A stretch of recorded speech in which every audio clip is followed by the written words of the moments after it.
Mike Tyson pressed his palm against the cold metal door and felt a strange mix of nostalgia and fear crawl up his spine. It was nearly midnight in Brooklyn, the kind of late hour when the streets go quiet in a way that feels unnatural. The wind carried the smell of rain and rust from the old warehouses across from the gym. Even after all these years, the air tasted exactly the same. He pushed the door open slowly, almost cautiously, as if the past might slam it shut again. He didn't tell anyone he was coming. No entourage, no cameras, no announcements. Just him, alone, returning to the place where everything started. The Chambers Street Boxing Club was supposed to be closed. The windows were dark. The flickering sign outside looked like it hadn't been fixed since the 1980s. Tyson expected silence, emptiness, the ghosts of his childhood, and nothing else. Instead, he heard it. The heavy bag. The slow, powerful rhythm of someone hitting it with every ounce of anger inside them. Thump, thump, thump, thump. Mike froze. No one should be inside this late. He stepped further into the gym, his shoes echoing on the worn wooden floor. The lights were dim, one fluorescent bulb buzzing overhead, casting long shadows across the peeling walls and cracked mirrors. It looked exactly as it did when he was 13 years old, except for the boy standing in the middle of the gym. A skinny kid, maybe 12 or 13, throwing wild punches at the heavy bag. His hoodie was torn, shoes worn out, knuckles wrapped in tape that was barely holding together. His punches were not trained. They were desperate, the kind Tyson used to throw before Cus D'Amato taught him who he could be. Mike didn't move. He didn't speak.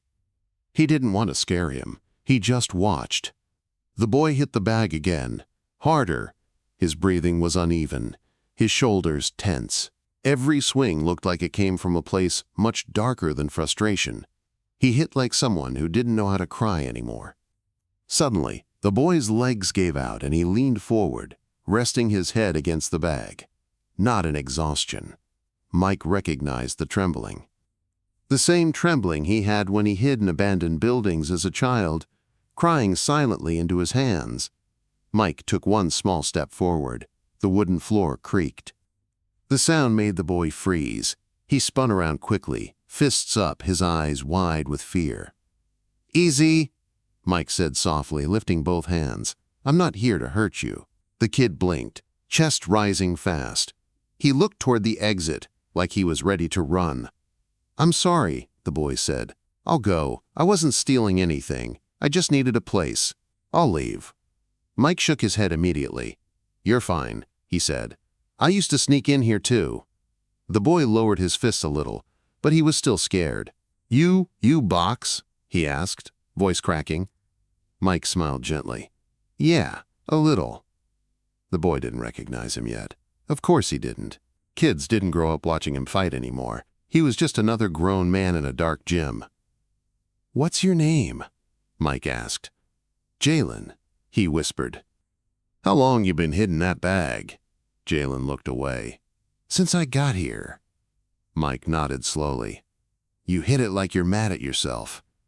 Jalen swallowed hard. "I don't know what else to do." There it was, that honesty, that raw, painful truth. Mike walked closer, not enough to make the boy nervous, just enough to show he wasn't leaving. "You hungry?" Mike asked. Jalen hesitated, which told Mike everything. "Maybe," the boy muttered. "When's the last time you ate?" Mike pressed. Jalen shrugged. "Yesterday. Maybe. I don't remember." Mike sighed quietly. He used to say the same thing to social workers. "What about home?" Mike asked gently. "Your mom?" Mied. Jalen wiped his nose. "She works nights." "And your dad?" More silence. Then Jalen whispered, barely audible. "He yells a lot. Mostly at me."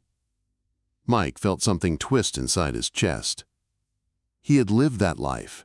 He had survived it, but no kid should have to. "You come here often?" Mike asked. "When I can," Jalen said. "It's the only place where nobody hits me." or screams at me, or tells me I'm a mistake. Mike closed his eyes for a second. That sentence shattered him. "Throw me your jab," Mike said quickly, trying to change the energy. Jalen blinked. "What?" "Your jab. Show me." Jalen turned to the bag and threw a shaky jab. Tyson nodded. "Again." "Jab. Again." "Jab." Mike walked beside him and gently lifted his elbow. "Straighten it. Don't force the punch. Let it breathe." Jalen tried again. The jab landed cleaner this time. He looked surprised, almost proud. "How do you know so much?" Jalen asked. Mike smirked softly. "I had a good teacher." "Who?" "Cus D'Amato." Jalen froze. That name hit him like a brick. That's Mike Tyson's trainer," Jalen whispered. Mike nodded. Jalen stared at him for a long moment. His eyes drifted from Mike's face to his neck, to his shoulders, to his stance. Recognition hit him slowly, then all at once. You're Mike Tyson," Jalen stuttered. Mike took a breath. "Yay." Jalen stepped back, overwhelmed. Why would you talk to me?" Mike's voice softened to a whisper. "Because someone like me used to be someone like you." Jalen's lip quivered, his eyes filled with tears. He sat down on the ring steps and buried his face in his hands. "I'm tired," he said. "I'm so tired." Mike sat beside him. "You're not weak," Mike said. "You're hurting." "There's a difference." Jalen cried harder. "Nobody believes me. Nobody cares." "I do," Mike said immediately. The boy looked up. "Why?" Mike didn't hesitate. "Because someone cared about me when no one else did. Because Cus didn't let me fall. And I'm not letting you fall either." Jalen wiped his eyes. "You hear me?" Mike said. "You're not alone." The boy nodded slowly. Mike stood and offered his hand. "Come on, we're cleaning your knuckles. And then we're getting something to eat." Jalen hesitated, then grabbed Tyson's hand. It was the first act of trust he had given anyone in years. Mike drove him to a diner 2 blocks away. Jalen ate like he hadn't eaten in days. Tyson didn't rush him, he didn't lecture him, he just sat and listened. Jalen told him everything. The stepfather, the yelling, the nights he slept outside, the fear of going home, the part of him that didn't know if he wanted to keep trying. Mike wanted to cry, but he didn't. He just reached into his pocket and slid a business card across the table. "Call that number if you ever need anything," Mike said. "Anytime, day or night." Jalen stared at the card. "Are you serious?" he whispered. "I don't say things I don't mean." Later that night, Mike returned to the gym alone. He looked around the empty space, remembering Cus. Remembering the scared boy he used to be. Remembering every hardship he survived. He whispered into the dark, "Thank you, Cus. I get it now." And for the first time in years, Mike Tyson cried. Mike stood alone in the center of the gym after Jalen left, listening to the hum of the old lights and the faint echo of punches that still lived in the walls. It felt like every memory in the building was whispering to him. Every moment that shaped him. Every night he had cried alone in the dark, hidden in the locker room so no one would see. Every word Cus ever said to him. Every reason he survived. He sat down on the ring apron, elbows on his knees, staring at the empty floor. In his mind, he could still hear Cus' voice. "Heroes are not born, Mike. They're made. And they're made in places like this, in silence, in pain, in discipline." Mike closed his eyes. He had spent his whole life running from the boy he used to be. The boy who was abandoned. The boy who stole just to eat. The boy who had no father, no guide, no future. And tonight, he realized something. He had become the man he once needed. He wiped his face, stood up, and walked toward the exit. But just before he reached the door, he stopped. On the wall beside the old trophy case was a faded photograph.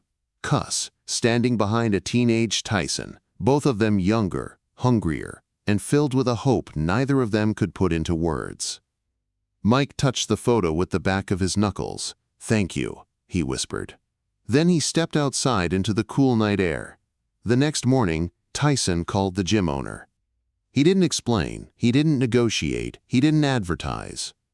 He simply said, "I'm paying for a kid named Jalen to train there. Give him a key, give him whatever he needs. Just don't tell him it's from me." For the next few months, Jalen showed up every single day, just like Mike once did. He swept the floors, he cleaned the mirrors. He jumped rope until his legs ached. And every night, when the gym was almost empty, he practiced the jab the exact way Mike taught him. He wasn't just punching anymore. He was learning, he was transforming, he was growing into something he didn't know he could become. The gym owner noticed. He called Mike one night and said, "The kid's got something real." Mike didn't respond at first. He felt the same warmth in his chest that he felt the day Cuss said those same words about him. "Keep him safe," Mike finally said. A few weeks later, something happened that changed everything. One rainy evening, the gym door opened and Jalen walked in with a bruise forming under his eye. It wasn't from the gym, it wasn't from sparring, it was something else, something darker. The gym owner called Tyson immediately. Mike arrived in 20 minutes. He walked in and saw Jalen sitting in the corner of the ring, legs crossed, hands shaking, staring at the floor like the entire world had collapsed. Mike sat quietly beside him. He didn't ask what happened. He already knew. Jalen finally whispered. "He got mad. My stepdad. He said I was worthless. He said I shouldn't come back to the gym. He said that my mom doesn't need me." Mike clenched his jaw, not in anger but in heartbreak. "Listen to me," Mike said. "You don't ever let a broken person tell you who you are." Jalen sniffled. "It hurts." "Ming, I know," Mike said softly. "But you're here. You're still fighting. That means you're strong." Jalen looked at him with hollow eyes. "Why do you care so much? Why me?" Mike took a slow breath. "Because when I was your age, I didn't have anybody. And I remember what that felt like. I remember thinking nobody cared whether I lived or died." He touched his chest lightly. "And if I can stop you from feeling that even once, then everything I went through meant something." Jalen nodded slowly, his eyes glistening. That night, Tyson did something he rarely did. He opened up about his past. He told Jalen about Brownsville, about being arrested dozens of times, about sleeping in abandoned buildings, about the nights he cried alone, about Cuss showing him love when he had none, about the pain he hid for decades, about how he used to hit the bag until his hands bled because he didn't know what else to hit. Jalen listened like the world depended on every word. "You're not me," Mike said, gripping Jalen's shoulder. "You're better. You're stronger. You're smarter. You have a chance to be something extraordinary, and I'm not letting you lose it." Jalen didn't say anything. He just leaned forward and hugged Mike. A quiet, trembling hug from a child who had never been allowed to hug anyone without fear. Mike froze for a moment, because he wasn't used to being held like that. Then he wrapped his arms around the boy, gently, protectively, like a father who finally found someone to give all the love he never got. From that night on, everything changed. Jalen trained relentlessly. He learned footwork. He learned combinations. He learned discipline. He learned confidence. But most importantly, he learned that he mattered. Months turned into years. Jalen entered his first amateur tournament at 14. He won. Then he won again. Then again. And again. By 16, he was one of the top youth fighters in New York. but he never forgot who found him hitting that bag in an empty gym. And Tyson never stopped checking in. Sometimes he called. Sometimes he dropped by the gym quietly. Sometimes he sent gear anonymously. One day, when Jalen was 17, the gym owner taped a new picture on the wall. A picture of Tyson at 13, skinny, angry, scared. Next to it, a picture of Jalen at 13, skinny, scared, lost. And under both pictures, the gym owner wrote, "Pain made them fighters. Love made them champions." When Tyson saw that wall months later, he stood there for a long time, his eyes burning, his hands shaking with emotion he didn't expect. He whispered under his breath, "You did it, kid." By 18, Jalen was a youth national champion. By 20, he was coaching the next generation of Brooklyn kids. Kids just like him. Kids from broken homes. Kids with bruised hearts. Kids who needed someone to care. One afternoon, after training a group of 10-year-olds, Jalen walked into the office and saw a small wooden box on the desk. There was no note, no name, no explanation. Inside the box was an old pair of training gloves, leather cracked, padding worn, the initials MT stitched inside. Jalen's throat closed. He picked up the gloves like they were made of glass. "They're yours now," came a voice from the doorway. Jalen turned. Tyson stood there, older now, softer, smiling the way Cuz used to smile at him. "Why?" Jalen asked. "Because you're ready," Tyson said. "Because you're strong. Because you're kind. Because you've become the man you needed when you were a kid." Jalen blinked fast, trying not to cry. Tyson walked forward and placed a hand on the young man's shoulder. "Listen to me," Mike said. "A fighter isn't made by punches. He's made by heart, and yours is bigger than mine ever was." Jalen finally broke. He stepped forward and hugged Tyson again, this time not as a lost child, but as a grown man who survived everything meant to destroy him. Years later, the gym expanded. New ring, new bags, new lights. And above the main entrance, painted in big, bold letters, was a new name, the Cus D'Amato Mike Tyson Youth Boxing Center. Kids walked in every day, some scared, some angry, some hungry, some broken. And each one of them was met by a coach who understood exactly how they felt. A coach named Jalen. A coach who told every kid the same sentence Mike once told him: "You're not alone anymore." And every time Mike visited the gym, quietly, privately, he looked at the wall of photos, the worn-out gloves, the new generation of fighters, and he realized something he never understood before. He had spent his whole life trying to become a champion. But here, in this old Brooklyn gym, surrounded by kids whose lives were changing because of one moment in the dark, Mike Tyson finally understood what it meant to be something greater. He wasn't just a champion, he was the man who helped create one.